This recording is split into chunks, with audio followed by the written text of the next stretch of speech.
Ladies and gentlemen, the world's #1 sports and recreation podcast, Cheap Heat, on this very rainy in New York City Thursday, May 14th. Your forever 24/7 champion, Peter Rosenberg.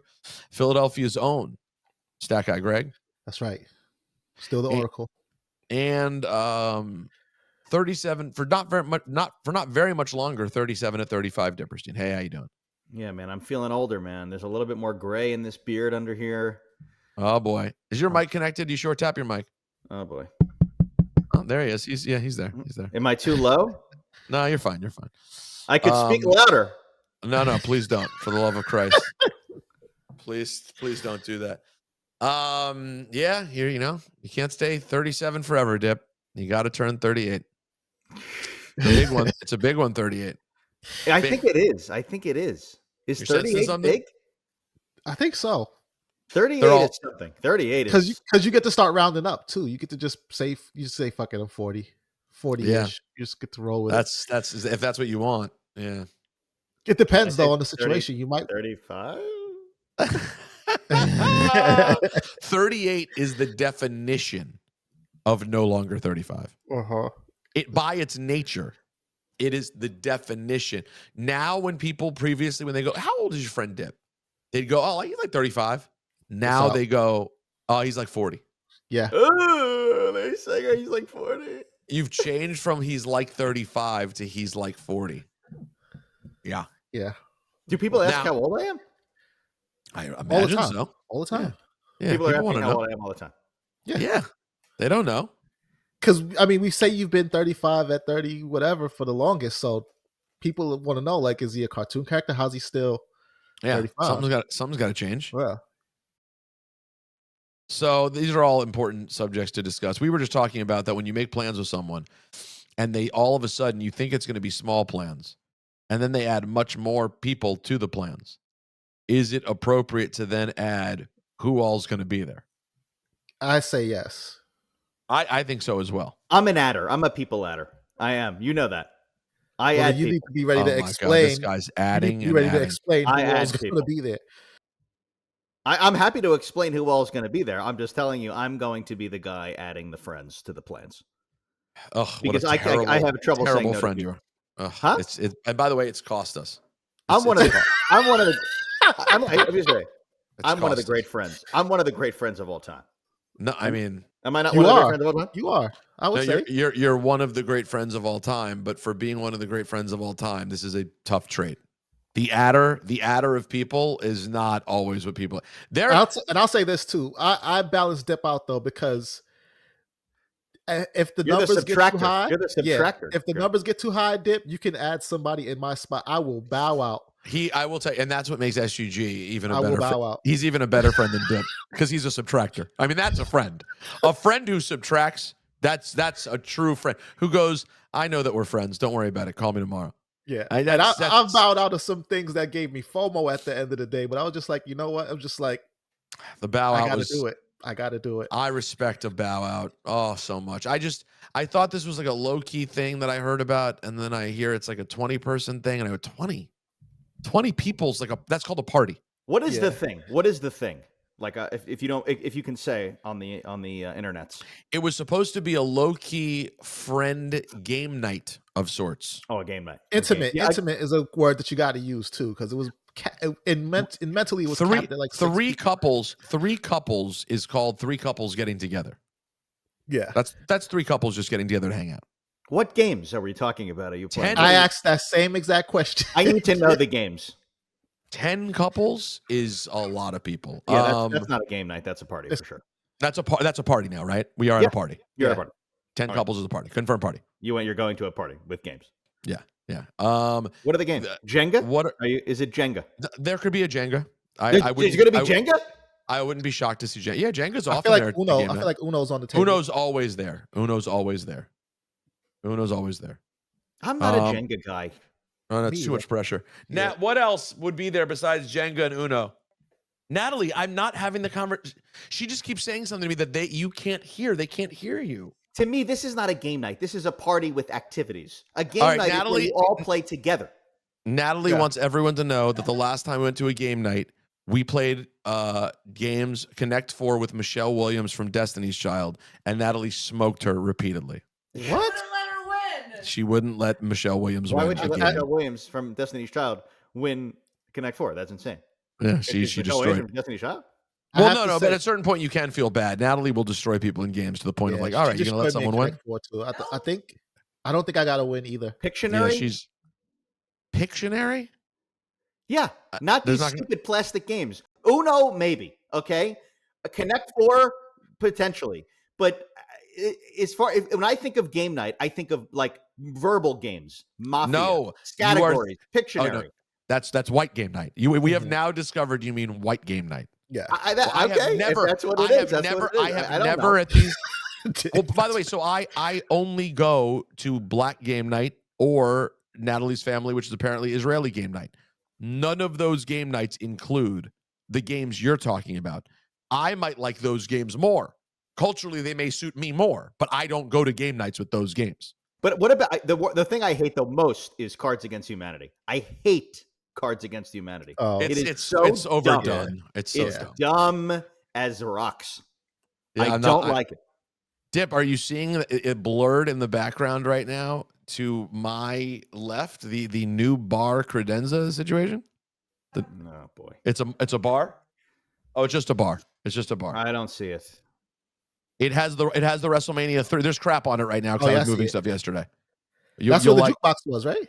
It's where the jukebox was. It's where the jukebox. There's major moves that have happened in this house. Major. You can try. You know I don't like change. What happened to the jukebox? Hold on, Nat is going to try to show you and mess up everything. Hold on. Just lift the whole thing up then, Nat. Oh, God. Oh, Jesus. Forget it. It's a completely different world here now. The jukebox is in its own. The jukebox is now in the corner facing out to the entire room. You moved the jukebox? Yep, being the centerpiece of the room it should be. Who moved that? Oh, the jukebox is on wheels. It's on wheels. The question, I didn't know that either. The question is not the jukebox. The jukebox is easy to move. That bar thing, which we originally had where the jukebox currently is, it's wood, and real wood, and then the marble, and then a marble top. It's not real wood. It's not. It's wood veneer. Of course. It's heavy. It is so heavy, and then it's got a marble top. It is. I have wood veneer everywhere. Wood veneer.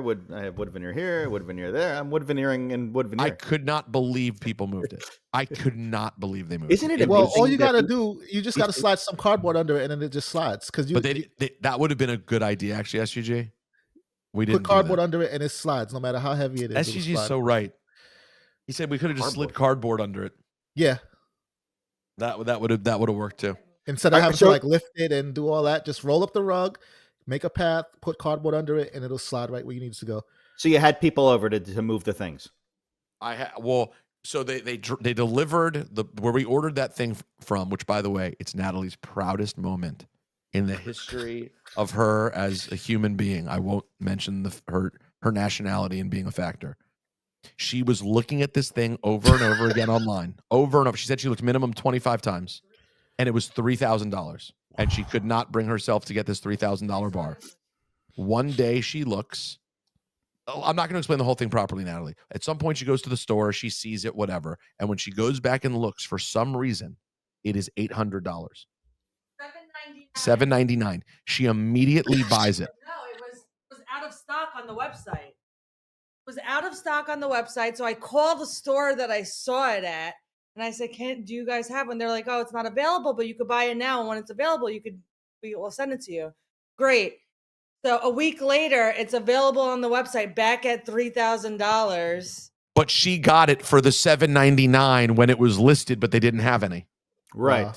And they sent it to her for $800, and it's now back for sale at $3,000. How long did you wait, though? 3-4 years? Oh, we had to wait 5 years. Yeah. How long did you wait for that credenza?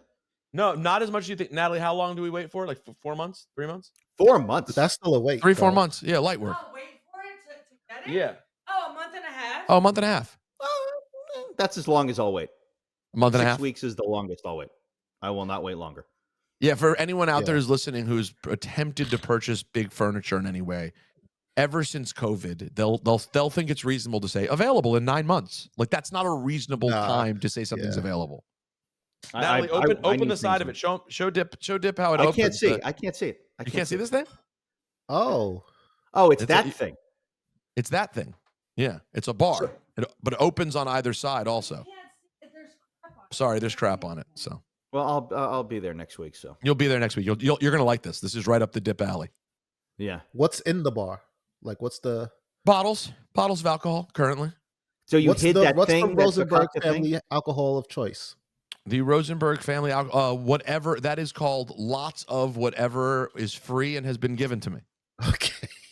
It's usually currently it's 3 bottles, I'd say, of tequila, 3 bottles of whiskey kind of things, and other various that I'm gifted at different times. Okay. You might get a bottle of something. The NBA Finals coming up. You might get a bottle of something. I still have that. The gigantic champagne still exists. Yeah. SGG, do you have one hot, burning thought, wrestling desire that you want to speak about? I'm almost offended that Michael Cole and Pat McAfee made it to Monday Night Raw to call the show. One should be dead and the other one should be on life support because they ran up against Gunther, who has been, I know The Rock has the nickname of the final boss, and I know Roman was a world beater, but in that time, in the past 5 years, Gunther's the one who's actually had boots on the ground and was putting belt to ass on people in NXT, NXT UK, Raw, SmackDown, you name it, Sheamus, Hall of Famers, future Hall of Famers, and then he just can barely beat Pat McAfee because he was toying with them, sure. But then Michael Cole gets to get involved and just goes to sit back and call the rest of the show. No. Well, no. And then at the end, he earned. Apparently, they earned Gunther's respect. Yeah, neither man should have been standing up. At least one of them should have been stretched out of there on Saturday night, and that ruined the whole thing for me. Go ahead, Dipperstein, please. I think the reason why he sort of let Gunther get a few punches in is because he agreed to give him his Buck Mason discount code. Oh, if you go to Buck Mason and you hit and you put in code Gunther, code Gunther, you're getting at least 15 to 20% off of all the shackets. Oh, the man is wearing shackets up a storm. These are some of the biggest and nicest, most well-tailored shackets. Last night was a beautiful purple. Monday was a beautiful purple shacket. What did Gunther do on Monday? Came out challenged Jey Uso. He yelled at Jey Uso. And so there was quite a kerfuffle in the Jew World Order over this match. It's going to be a shacket on a pole match. And by the way, Dipperstein, who's been making all the jokes about the shackets and Buck Mason, it's all a joke, except it really is sort of the basis of why you don't think Gunther is as effective as he once was. It does. That's exactly, yes. It's a joke that's masking the seriousness of your commentary, which is he shouldn't look like a European, like mid upper level clothing model. He should be a professional wrestler who beats people. That's exactly right. When he comes out with the big Zeus outfit or whatever the hell that is, the military garb, this is the Gunther I'm looking for. I'm not looking for Buck Mason Gunther. I think it's a great point. And I was watching that match, and I'm seeing Pat getting in offense, but it's early. And I'm going, all right, he's getting some offense in, but it's early. And then they kept having these moments where Gunther would take over. And I would go, here we go. Here we go. And every time Pat would come back. Now, let me say something. I was not surprised at Pat's in-ring ability. Pat, in every little match that he's done, whether, from the War Games match in NXT to the WrestleMania stuff, he always shows you he's capable. I know he's capable in the ring. So I was not surprised to see Pat's able to look he's kind of a realistic looking kind of wrestler. I kind of like Pat's style in the ring. I got to say that's not my issue. I just kept thinking, here comes the beatdown. And he keeps coming back to the point that when Gunther gets him in the finishing submission, Pat really hit him with the old school Hogan elbows to the gut and almost got out. Who does that? Dip. Dip, I can't believe you feel that way. I can't. That is a choke. You go to fucking sleep. Question for Dip. Have you met Pat McAfee? I have many times. See, Pat is a great guy. We can't trust Dip on this. You can trust me on it, okay? Believe me. I want to tell you, I just tell you, I don't have a problem with like a little fakeness. Like, let it be a little fake for once again. No, but why him? Why? Because he's a fan favorite and the people love him. And so if he needs to get a few punches in to get some pops but it was over and over again. People would have loved him more and hated. Exactly. To Rosenberg's point, first of all, this was like 20 minutes later. I don't know. They could have got that out of the way much earlier than they did. And people would have loved him more and hated Gunther more if Gunther just annihilated him. They both get more out of it. I thought it was completely short-sighted in the long term for Gunther and Pat. Unless you're telling me Pat is going to have another match at SummerSlam and they're about to build to it right now. And they were like, well, we want to actually build him up. This match wasn't about Gunther. This match was just about building up Pat McAfee. I suppose then I'd feel a little different about it, though I'd go, was Gunther the best person to do that with? Right. But like, he literally hulked up on Gunther. Did you see what happened when Jey put Gunther in the same chokehold at WrestleMania? He immediately fell asleep. Maybe McAfee's tougher than Jey Uso. I don't know. That is a problem. Tougher than Gunther, because Gunther's the one who got that chokehold. Yeah, exactly. Tougher than Gunther. I think you will be surprised to know I don't see it exactly how you see it. I'm flabbergasted. I am absolutely flabbergasted that you of all people and Goldstein were like, I don't have a problem with this. I don't have a problem with an announcer really giving the baddest, honestly, at this point, the number one, who's supposed to be the number one badass in the company, giving him fits in a match. And then at the end, he just walks off and goes, oh, I show you respect. I didn't need the respect at the end for sure. That I didn't need the respect. And there was mutual respect on Monday, which I definitely didn't need. That I don't love. But, and I needed Pat to have some taped ribs or something, man. Something like, he just went back to work. A neck brace. He just went back to work. Back to work. Yeah. But like, as far as him having a few hulking moments and a couple of moments but it wasn't. But Dip, it wasn't a few. It was the entire. They had an even match. Like, that's the thing that I understand. Goldstein's arguing. He's going, yeah, but Cole keeps screaming, just end the match. And at the time, I'm going, yeah, but Cole's wrong. Cole admitted he was biased. He was wrong. At the moment at which Cole you're right. Yelled, I felt a little. It felt a little weird that he was saying, "Call the match," when he was clearly like it was like an even match. In the match. He yelled at one point, just stop the match. It was 2 seconds after Wade Barrett yelled, Pat, finish him.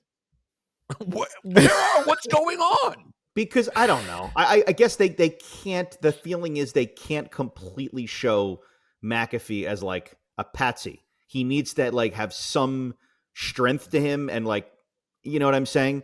But haven't we seen that done a million times? We know the way to do that. You put up a little fight, you're shockingly tough early, but then when it goes bad, it gets bad.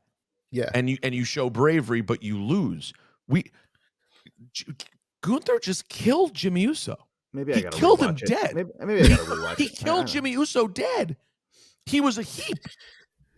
I'm just saying, Jey Uso's an active wrestler. He was dead as a doornail.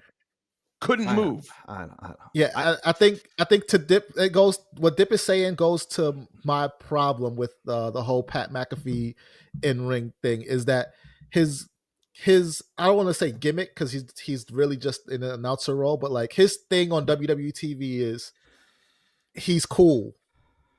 So God forbid he looks a little uncool by getting his ass kicked. So he has to go 50-50 and then maintain his cool and then stand up and then go back to work Monday with respect because they are protecting his cool. And it's like, okay. Then don't do that with Gunther. Yeah. Then just do it with someone else. That's my only issue. I don't care. Like, I think Pat makes sense to have matches. I was stoked. Even though I didn't love the first promo, I was stoked by the time we got there. It was the match I was almost as excited about, if not more, SGG, you remember me talking about it, than the Cena match, because I thought we were going to get something that felt like authentic and crazy. And instead of it feeling like authentic and crazy, it was just Lego Funland.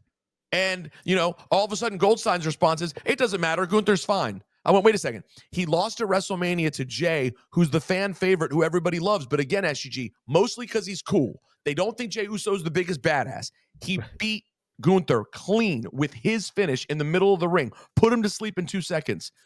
And then, but at least they built to that moment. It was like months of build to that moment. And then his bounce back match afterwards is he wrestles the announcer who he can barely beat. And then at the end goes, I show you respect. Yeah, I guess I don't know. Maybe I got to rewatch it. I don't know. 9 times out of 10, Dip. I assume you have to rewatch it. I'm going to go with you. I don't have that strong of a feeling about it. I am more concerned about the Buck Mason discount code. How could you be more focused on the way he dresses and not how he wins and loses matches? That's so crazy. Yeah. Listen, I'm not Mr. Wins and Losses, but is this guy going to be what he could be or not? That's another conversation. That's a whole nother side conversation. Is Gunther Gunther? But the reason I'm passionate about this this was the moment. Mm-hmm. This was the moment. And to SGG's point, they chose the Pat brand, which is always going to be all right anyway. Pat's brand is rock solid. Even if he got annihilated, he's rock solid. They would love him more. But Gunther would have looked crazy if he'd killed him and we stretchered off. Okay. Sitting there. But how do you not see that?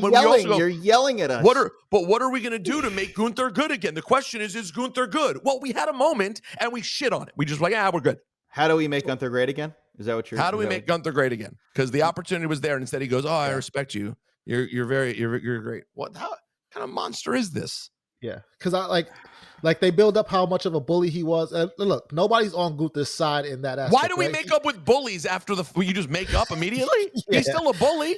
Yeah, and we should have seen him be the big bully and make it so that on Monday night they have a brand new announced team, and then that way when he steps to Jey and says, "I'm coming back for this title," it actually feels like something, because they had to redo the whole show because Cole's not there and Pat's not there because Gunther put them in coffins next to each other. But they didn't do that. And then somehow Jey's supposed to be threatened that, okay, this guy's coming for me. I just seen when Pat gave you that work. Come. So what was Gunther's logic in why he wanted, he just wants Jey Uso again? He wants whoever wins between Jey Uso and Logan Paul, because he lost his title, he didn't get his rematch, and blah blah blah. But okay. Yeah.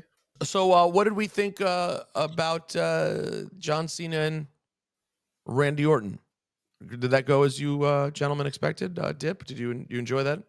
Yeah, it was a nice match, nostalgic match. It's over now. I guess that was sort of a one and done thing, and I hope there's not just one and done things until SummerSlam and then December.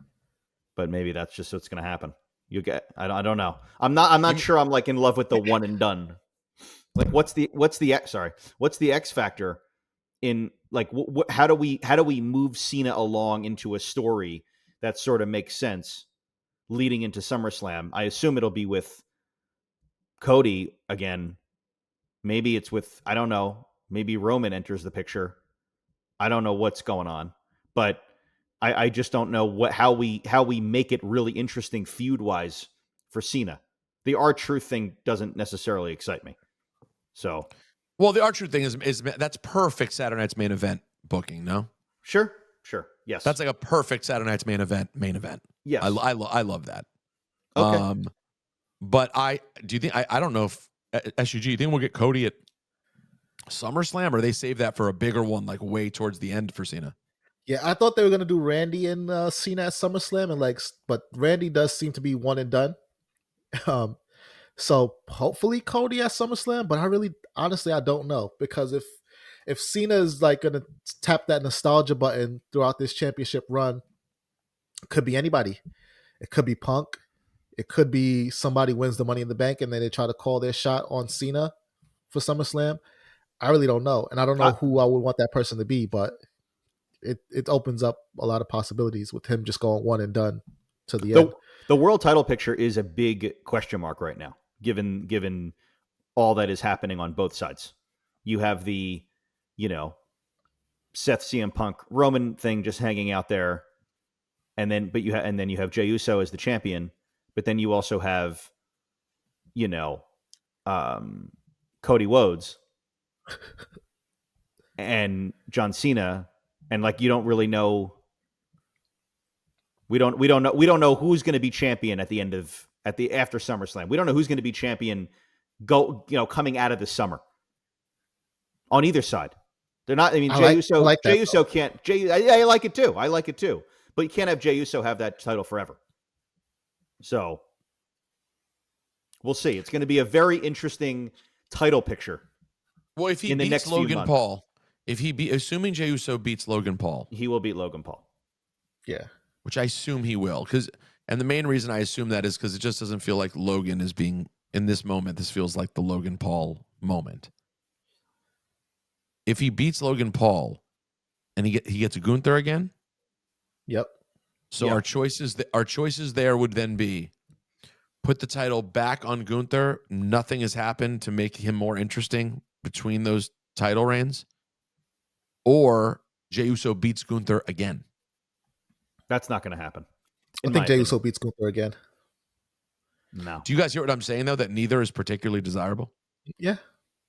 Neither outcome sounds fantastic to me. The only thing that makes the Jey beats Gunther again outcome more desirable is that they get more of what they've been getting since Mania, which, him showing up with the title, rocking the crowd, yeeting with the babies. I mean, how much longer can that go on? SGG. How many more months can we be? It can go past at June. The same level. It could go past June. That's all it needs to do is go past. All right, it can go past June, but I'm not sure we can go into the fall still yeeting in the same way. Yeah, I don't think SummerSlam will be the same. It can't be Mania. No.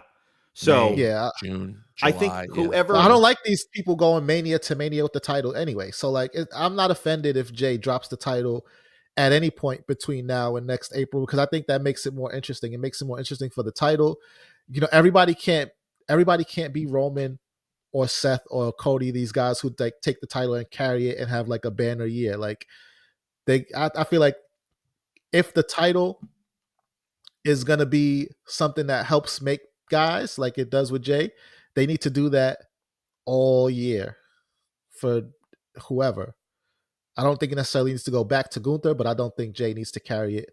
I'm just not exactly sure what you do. The idea then of Gunther. Well, you have Roman, Punk, and Seth. None of them have the title. Eventually, the title is going to have to get to one of those guys.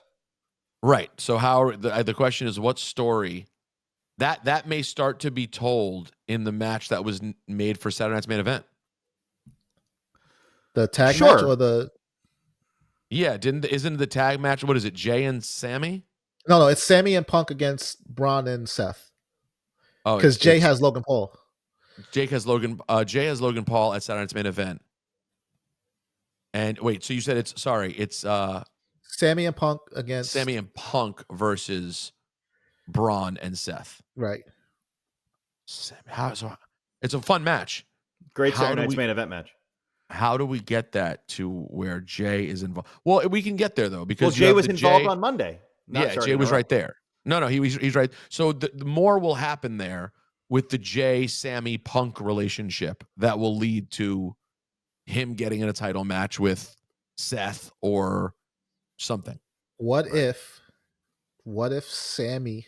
People have been speculating about who's the third man. What if Sammy is the third man, and Sammy's the person to take the title off of Jey? Doesn't seem plausible at this moment. What, that Sammy? Well, it would be require a turn, a full turn. How many times can Sammy turn back and forth though? It hasn't been that many. It feels like he's been babyface He's been babyface since what? Since he left the Bloodline. That was years ago. He was babyface in the Bloodline. Yeah, basically the whole time. He's been a babyface for, I'd say, 5 years. Yeah. He can. I don't know the bloodline. I don't know. That's the other sort of X factor here. The bloodline. Nothing is. I don't know the Jeff Cobb bloodline. I love Jeff Cobb. I'm very excited about Jeff Cobb. Okay, but it's so funny how small he looked compared to Solo is bigger than Jeff Cobb on the Indies. Jeff Cobb looked like a monster. I've seen him wrestle. I've seen him wrestle on the Indies. He's gargantuan, and then here he's shorter than Solo. He's great in ring. I was saying to Peter when he debuted, he's like he has sort of like a Vader moveset where he's like a big ball of a dude, but can like do awesome power slams, and he can do some high spots that are really interesting. But what does he have to do? Maybe we'll learn what he has to do. But what does Solo Sikoa need Jeff Cobb for? That's a good question. What do you mean? He's going to replace Jacob Fatu. But he helped Jacob Fatu last week. That's right. That's what makes Solo such a brilliant leader. Because Jacob didn't want help. And he went out and got help anyway. But the reason he really went and got help is because he's replacing Jacob Fatu. And let's be real, Jacob needed help too. He may have needed a little help. But Jacob, I don't think they'll say this in the storyline, but it's time for Jacob Fatu to be a full-on babyface. So you're going to go ahead and get Jeff Cobb now. You realize it was Solo. Solo was replaced by Jacob. Jacob's being replaced by Jeff. Mm-hmm. I'm just excited to find out who's going to replace Jeff. I love Jacob's music. I think if I were to choose one entrance theme for myself in WWE right now, it'd be Jacob's really? theme. Yeah, I like the. I like that. Mine would be. I like the fire. My music would be Nikki Bella. You can look, but you can't touch. Yeah, that's me. I truthfully don't remember what Jacob's music is. Oh, it's awesome. It's very mean. No, it is. I like the fire too, like you were saying, that goes to the beat. Yeah, I like the fire that goes to the beat. There's fire. There's fire going to the beat. Oh yeah. Is there anyone cooler than Jacob Fatu? He's the coolest guy. He's the coolest. There's a short list. I don't know who's on it, but it would be a very short list. I would. There's a few people I would consider just like cool in WWE. Jacob, I guess, is like he's top 3 coolest. Yeah, like actual natural cool charisma. He is so cool. He's very cool. He seems like a great guy.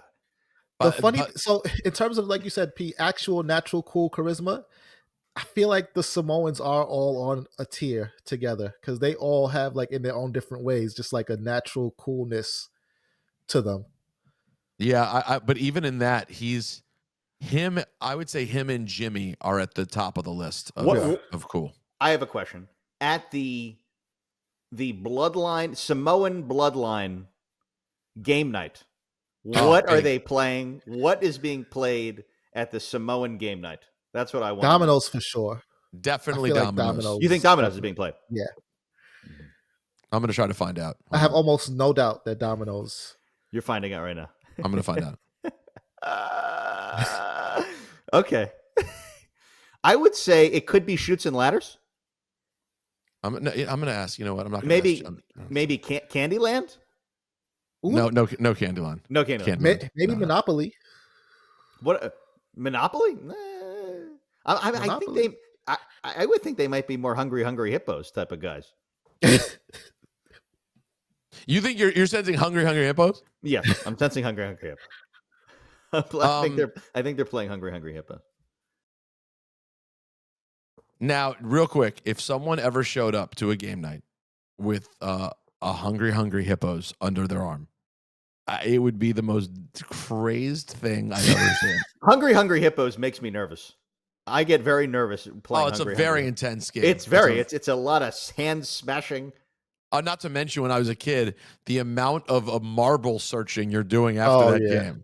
Oh my God! They're marbles flying all over the place. Oh, 2 weeks later, you're going, you're stepping on a marble out of the blue. We've all been there.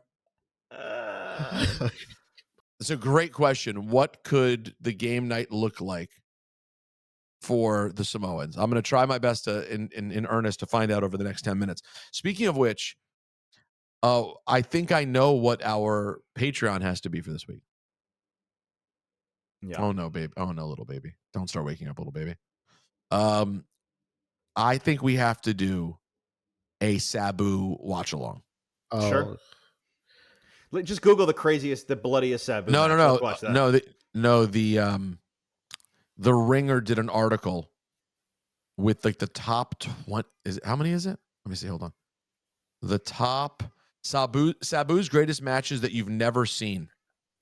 And Dip, it's like a bunch of YouTube bangers. Yeah. It's Phil Schneider did this. Okay.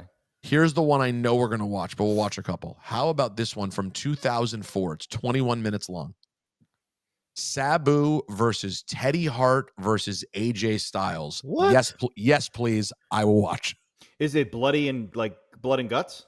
I don't know. I don't know of how the level of blood and guts. It sounds like they're in the air a lot, though. It sounds like a high. Yeah, my guess is it's more it's probably more of the flying than the blood and the guts. You only want blood and guts? He has so many great. There's just so much to watch, man.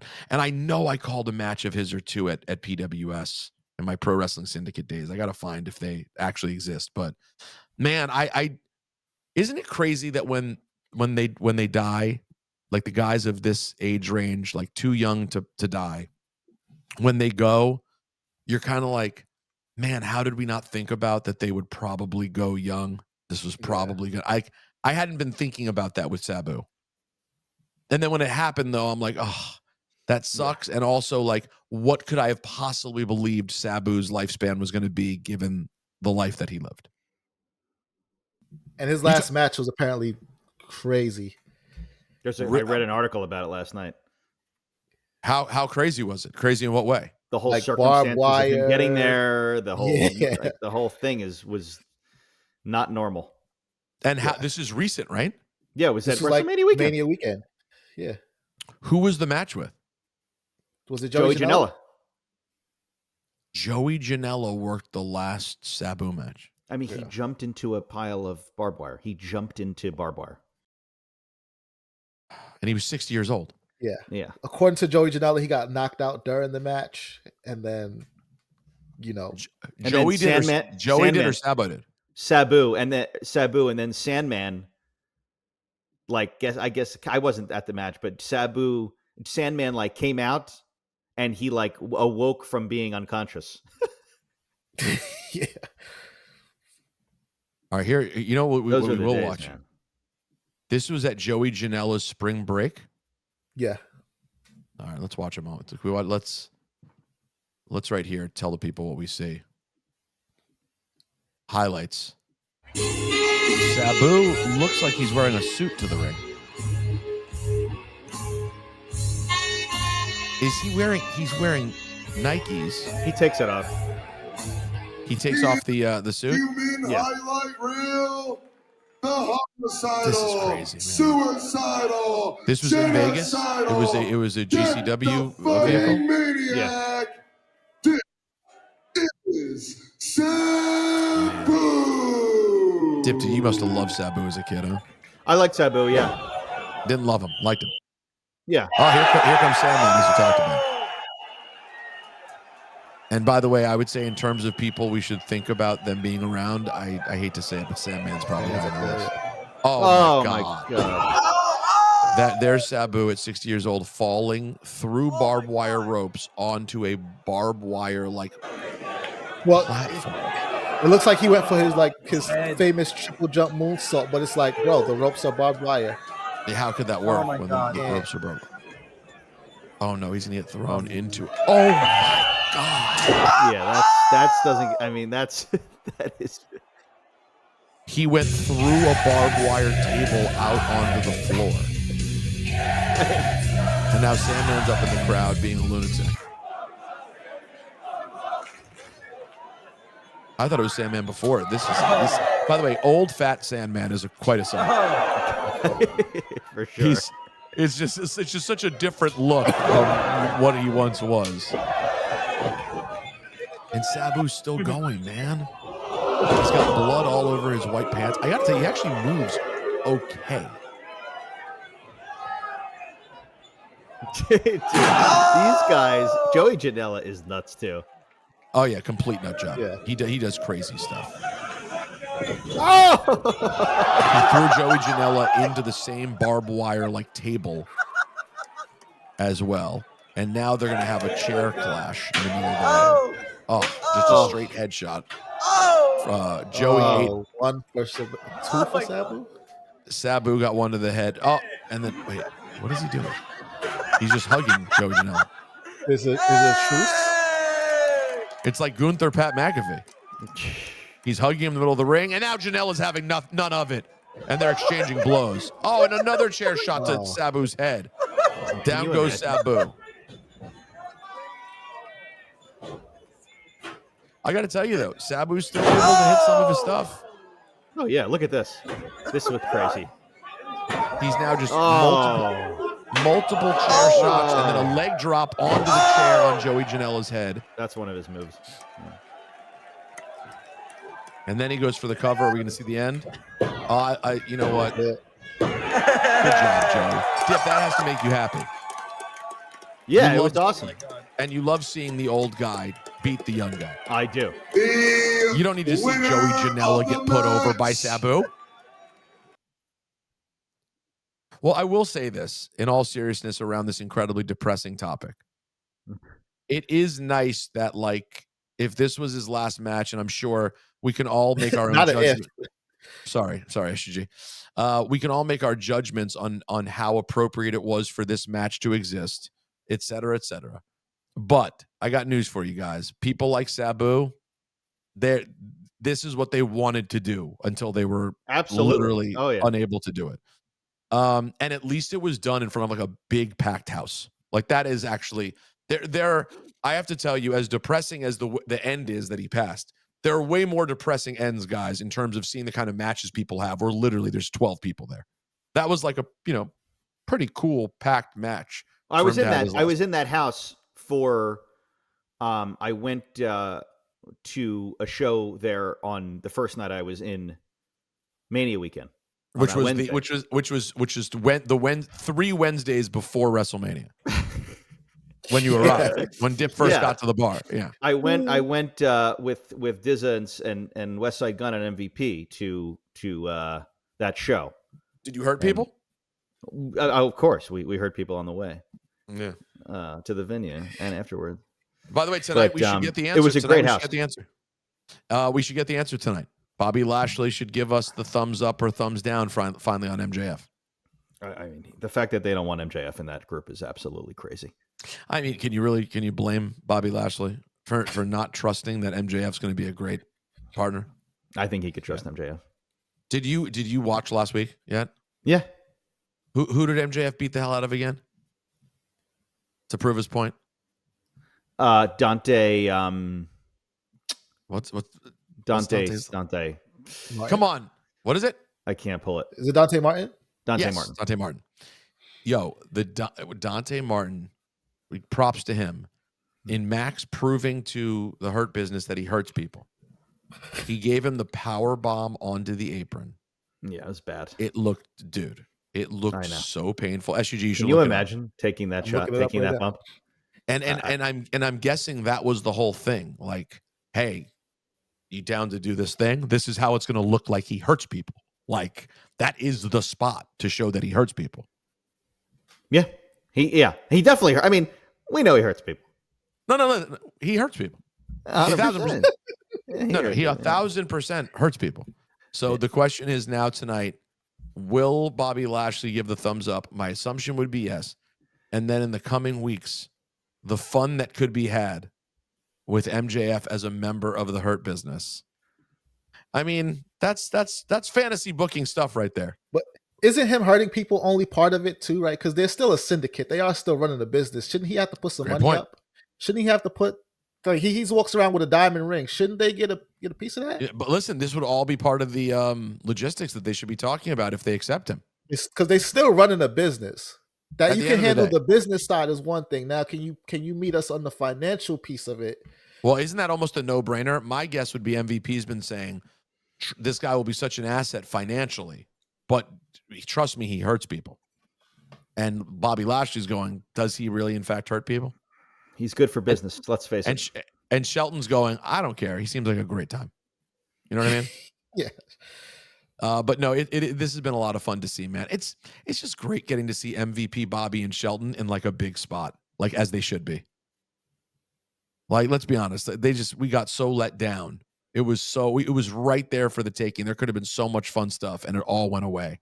So I'm just happy that they are there. And even by AEW standards, since they got there, they have not been like put in the background. They have been like forefront of AEW since they got there. Yeah, and I'll say this too. Like the talk is that when people go over to AEW, they get like creative control, and then they have like some say in what they do. These three guys have proven trustworthy of that more than anybody that AEW has signed and like given that amount of freedom, if that's true. Yeah, I mean, right? To whatever extent that's true, this has built well. Not just the Max part. Their whole time, even leading up to Max, they've like properly been seen in decent light. Like everything so far has worked pretty well so far for the Hurt Syndicate. Yeah. So we'll see what happens. If they're giving out creative control, just give the Hurt Syndicate creative control over everybody else. Oh, that's an interesting thought. Although isn't Daniel Bryan now running the show at AEW? Is he? I feel like Daniel Bryan's in a very important position at this point. I know he had like a disciplinary something. I don't know. I think his leadership role has gone up, and I think that's part of the reason the storytelling has been better. That's just what I would think. Let me also close out by saying big episode of Evolve tonight, 8:00 on Tubi. Yeah. We are just Dip. Get your teeth ready, baby. We got a big show tonight. We're a couple of weeks away. We're a couple of weeks away from the women's champion being crowned. They've already announced Wendy Chu, Callie Armstrong, and Kendall Gray. And I think Callie Armstrong and Kendall Gray are mage up a storm. And then we know that Shawn Legacy is going to be in the men's Fatal 4-Way Eliminator as well. So we still don't know who the other three men are, right? We don't know yet. Oh, and by the way, I got the best email that made my day over the weekend. This is how we'll close. Because we haven't done a great job with mailbag over the recent months and years, you may have noticed. But I was sitting there at the Backlash, minding my own business. Oh, the Backlash, if you will. And I randomly see an email that comes through. Here it is. John wrote out of the blue.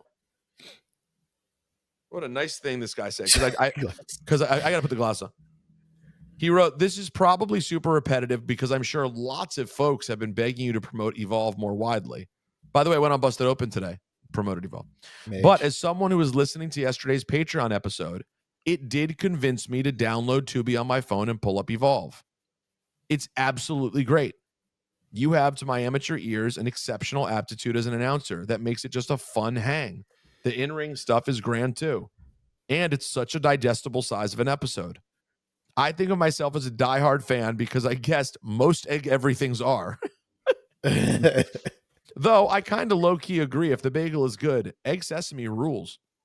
But also a casual because of my kids and being a husband and work and yada, yada, yada with a life. But frankly, that kind of makes Evolve the perfect show. You and Stone keep it moving. The action is great. The odds are good that someday soon I'll get to brag to a fellow casual by saying, "Oh, you didn't know that Evolve was it? So thanks again." What a lovely message that made my day. Seems like a great guy. Haven't we been trying to? If you don't take it from us, take it from that person who emailed in. I'm telling you, I listen. I do a lot of things, guys. I don't hawk all of them, right? Like, do I ever come on here and say, "Go, make sure you listen to this of mine, listen to that"? I don't waste the wrestling fans, the Peckerheads, time. I apologize. You're gonna. Yeah, no, you do. I appreciate you for that. But you're gonna love Evolve. It's a really fun, great, easy watch. I hope I get more emails next week from people who said I checked it out. So Sabu watch along this week, guys. Sound good? Sounds great. Yeah. Patreon.com/Stay Mage. Is that what it is? Or is it Cheap Heat? it's Patreon.com/Stay Mage. There you go. I get confused. Yeah.